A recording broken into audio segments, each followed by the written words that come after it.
actually started in Sydney for me, watching my older sisters play when I was younger, and then first started playing when I lived in Singapore, so yeah. Screamer! Hi Daisy, welcome to In Their Boots. Hello. Do you want to tell everyone a little bit about yourself? Yeah, so I'm Daisy Brown. I'm a striker. I play for Brisbane Roar in the A-League. And then down here at the moment for the Future Matildas program. Yeah, I'm 20, you know, football is literally all I do, apart from some coaching and uni, but yeah, that's me. And where did football first begin for you? Football actually started in Sydney for me, watching my older sisters play when I was younger, and then first started playing when I lived in Singapore, so yeah. So cool. So your football journey, as you were saying, has gone across a few different cities. Yep, Sydney, back in Sydney again, and Singapore Yep. and Brisbane. Yeah. How, looking back, like how has each place you've played like shaped you as a player?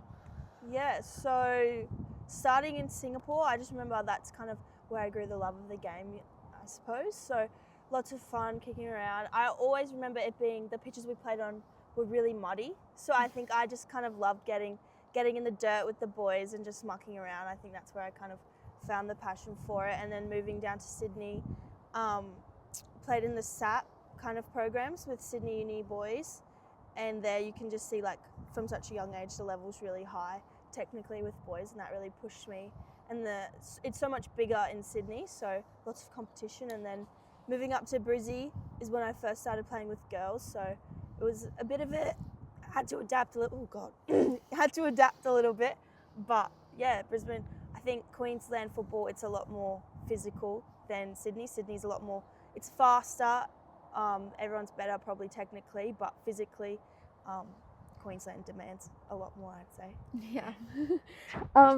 And what do you think you've learnt from adapting to new teams and being with new players, especially like from the boys' teams to the girls? Yeah, I mean, playing with boys, it teaches you to be pretty mentally strong, I think. At the start, you know, they don't really pass you the ball. They don't really talk to you. They're a bit. I honestly think they're intimidated because they're like, why is a girl playing with me? But teaches you to just, you know, let the football do the talking, and then, you know, eventually they'll pass you the ball once you'll do something good, and they'll keep passing you the ball. Playing with girls, I think you end up making best friends for life. You know, played in a lot of teams, and every time I go, it takes a little bit, but once you get to know each other, you just honestly create some of the best friendships, best memories. And then the chemistry, it shows on the pitch. So yeah, it's good. So at what point of your football journey did you think like football was serious now? Like when did you think like when did it go from being fun hobby to serious career for you? Honestly, I think pretty much straight away.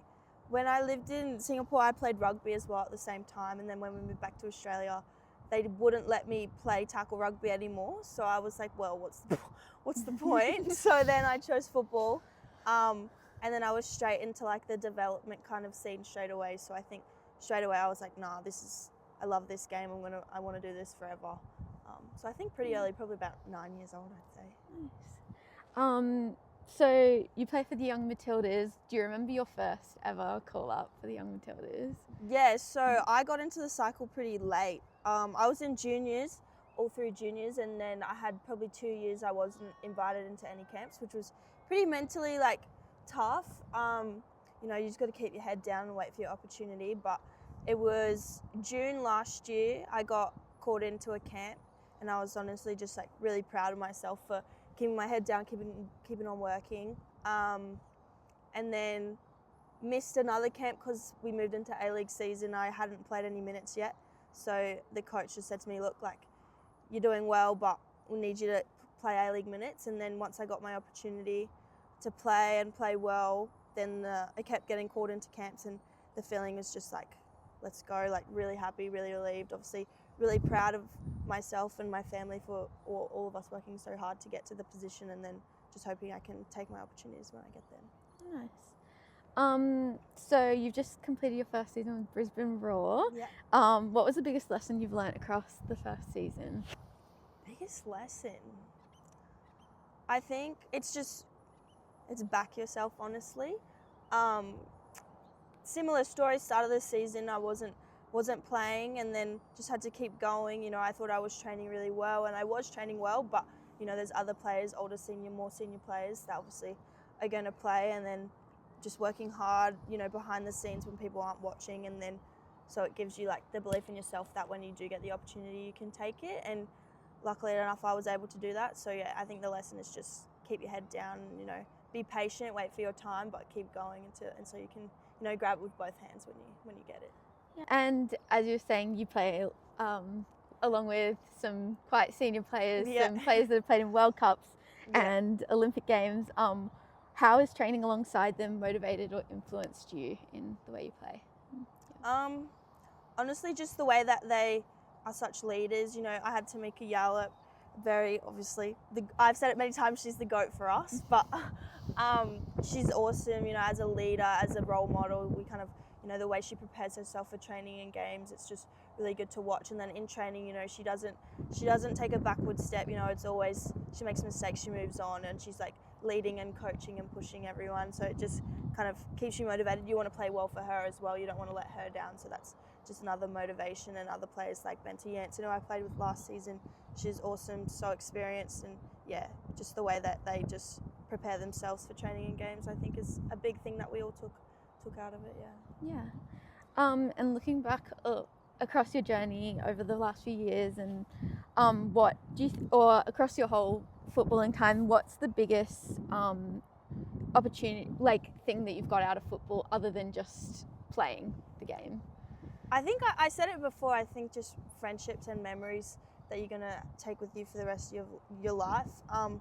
Really, that's it. You know, we spend a lot of time away from our families, so we really do create really great bonds with our teammates, and it's pretty cool that you have, you know, football connects you to so many different people that live on the other side of the country or 10 kilometres away. You won't even meet them until, you know, you kick a ball together on a grass pitch. So it's pretty cool how, you know, we've created such great memories and friendships.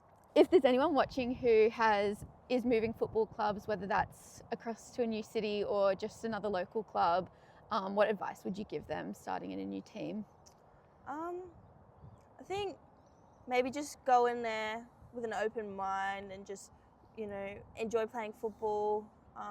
Let the football do the talking, and then be yourself. You know, it's the best way that you're gonna create, like, be more comfortable, and then the more comfortable you get, then, you know, the better football you'll play. So yeah. Nice. So what's a football goal that you're currently working towards? I have many, honestly. Obviously, the big one is to become a Matilda. I think all of us are going to say that.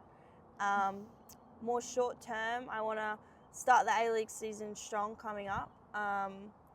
You know, I want to increase the goals that I scored last season. A big goal of mine is to get, you know, maybe 14, 15 goals in the season, and then hopefully longer term, well, medium term, I want to go overseas. You know, I want to play in Europe, all those things. Yeah.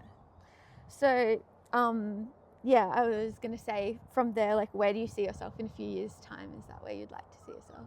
Yeah, a few years' time, I'd love to be, you know, playing for a big club in Europe, and then also representing the Matildas, and yeah, enjoying my football. Nice. So because the series is called In Their Boots, I ask everyone, what does it mean to you to be in your boots? That's a tricky one, honestly. I think just kind of being in my happy place, really. You know, you kind of forget about everything when you get on the pitch.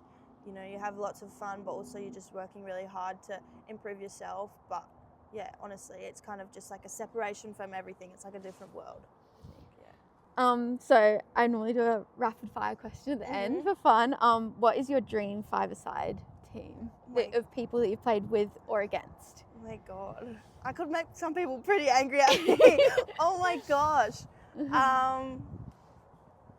God. Okay, well, I'm going to put Tamika Yallop. Yeah. I'm going to put, oh gosh, Alona Maleg in goals. Far out. It's 2. I've got to do myself. Yeah. 3. Oh, this is so hard. You need, like, defense. Defense, yeah. I'll put Momo Hayashi. Yeah. One more.